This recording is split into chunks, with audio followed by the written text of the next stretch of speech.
I'm Ann Dark. I'm Tracy Stormy. And I'm Kathy Knight. And together we are It Was a Dark and Stormy Book Club, a podcast for mystery lovers. Welcome.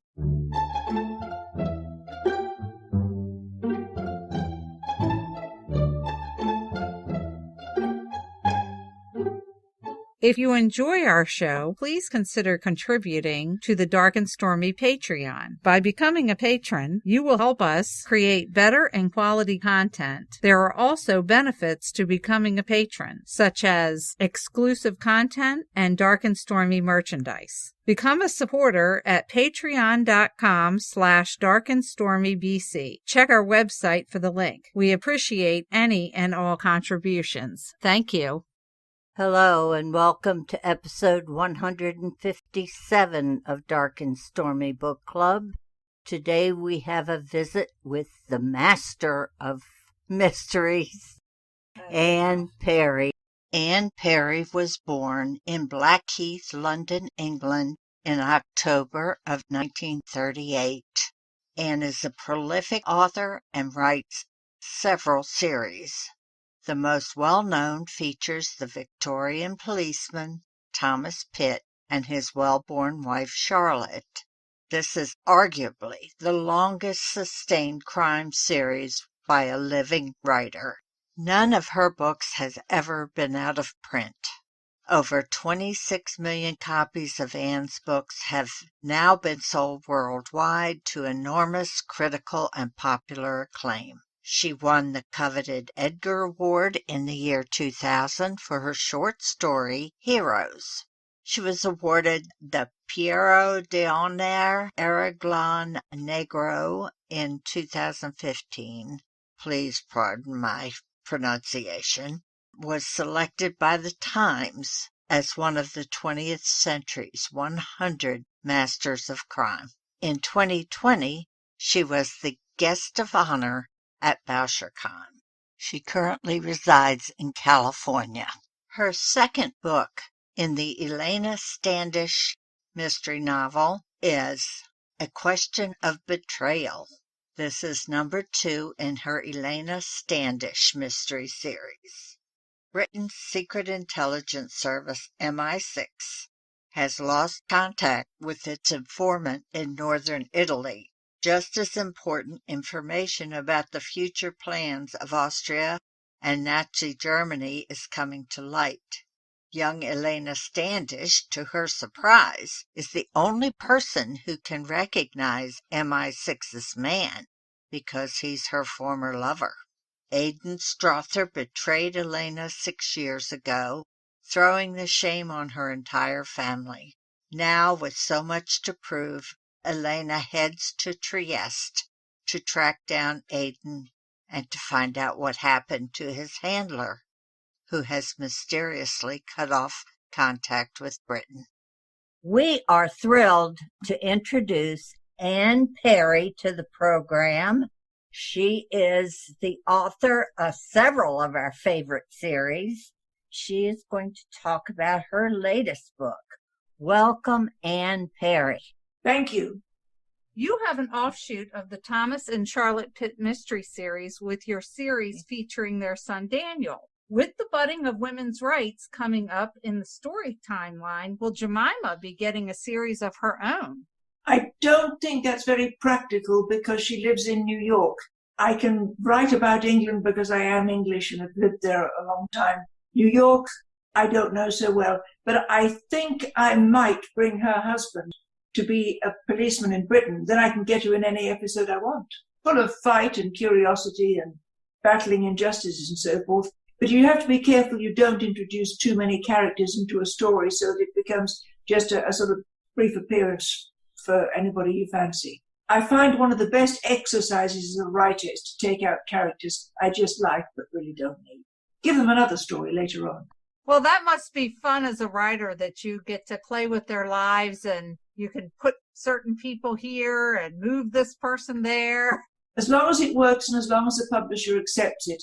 I get some pretty tight editing. I've got 2 agents. I've got more than 2 because you have sub-agents for every language, etc. But 2 I communicate with regularly, one in Britain and one in America. They give me very good advice. I think if I were left unedited, I might make some awful howlers just because it pleases me. They help me to keep it on the straight and narrow, because in the end, if you don't write something your publisher thinks is good, you've taken a very dangerous step. Each book has to sell as well as the last, at least. When you start going on the downhill slope, it can catch up with you very quickly. I don't like getting criticism saying do this and do that and rewrite it, but honestly, they do help. We've been fans of Thomas and Charlotte Pitt and William Monk since the very beginning. Thank you. Now you've written Elena Standish. Just write the outline of the next one. I've got a new paragraph in my contract. I'm telling you about this because I think for any writer it's quite interesting. Every book is paid for in 5. The first is to sign the contract. The second is to send a 4, 5, 6-page single-spaced outline of the story. And boy, is that a discipline of the mind. You have to put everything down, why they do it and what it leads to. Done this thing several times. I hope it's going to be right, but I can't guarantee it. But it is such a good discipline because they'll send it back to me saying, why does this person do that? Or, where is this happening? And why would they do that? And you're contradicting yourself. You go back and do it again. But it means that by the time you get to actually write it, you know what each scene is meant to accomplish. It should make sense. Is there a reason that you left the Victorian age behind and upgraded to the 30s and 40s? Oh, yes. I haven't got into the 40s yet, and I don't know that I will, because when my publisher accepted the first Elena, she said, don't take it up into the war, because I do have a series set in World War One. It's only 5 books, but the hero is a chaplain in the trenches in World War One. You didn't know that? No. Oh, well, you might dip into it and you might like it, or maybe not. Oh, I'm sure if you wrote it, we will. I Oh, thank you. devour everything you write. I care about it a great deal. You can tell. I want to tackle the fear of war and the rise of Hitler because I think it's very, very appropriate to our own times and how easily we can not see what we don't want to see. I've got a young man in this one I'm outlining at the moment, and he begins as a Nazi Gestapo officer, and he's all correct, blonde, blue-eyed, standing straight, great ambition, loves the fatherland. And he gradually sees some of the things that Hitler does and some of the weaknesses in Hitler's character, his tendency to panic and so forth. The story takes place during the Night of the Long Knives. It actually is a couple of weeks or so. The story in the Long Knives was 3 nights. He very slowly begins to realize what it is that he's following, but it's very difficult for him to make a break. It means if he sees honestly what he is witnessing with Hitler and the assassination of all Hitler's enemies, that it's not what he can bear to be. And that one of the things that makes him start thinking differently is he's married. His wife has the first baby. And a tiny baby just trusts you so much and is so dependent. And if you're a halfway decent person, your instinct to protect that child is so strong. So that is the basis for his being totally honest, and his ambition has to go by the board. And he risks his life. If I can't make a drama out of that, I should try something else, like scrubbing floors. Oh, Absolutely. that sounds Please don't do really. that. Yes. Please keep writing. Yes. I'm curious, is it difficult to come up with a new series, or is it close for you? Well, with this one, you couldn't have stopped me. I've been trying to do it for 9 years. Coming up with the Daniel, it was suggested to me. I felt I'd taken Pitt as far as I could, had nothing new to say about him. There are about 34 of them. They said, well, try working with his son. And I thought, I don't know that I want to do that. You want to do whatever your publisher tells you you should do. That is if you want to eat. You like Daniel? I like Daniel very much, but I like... Oh, good. Is it Miriam? Miriam. Yes. I like her very much. Oh, good. Well, yes, she's a fighter for women's rights. And we're to the time when we started chaining ourselves to railings and making a noise about it. I can't bring it in too early because if it's historically inaccurate, it doesn't ring right. But yes, we're moving into the women's rights now, and we're still in it. Well, I am very pleased that you have people that keep you on track and that you're so passionate about the timeline. Because I tell you, there's sometimes I read historicals and I just roll my eyes. I'm like, what? This doesn't make any sense. The mistake that we have a tendency to make is to write a modern story in period costume. All of the material facts are right, but the people's hopes and desires and wishes are quite wrong. I mean, today you can hear even children in kindergarten use effing language and goodness knows what. In Victorian times, nobody would have thought such words, but they wouldn't expect it to have freedom and talk about my rights.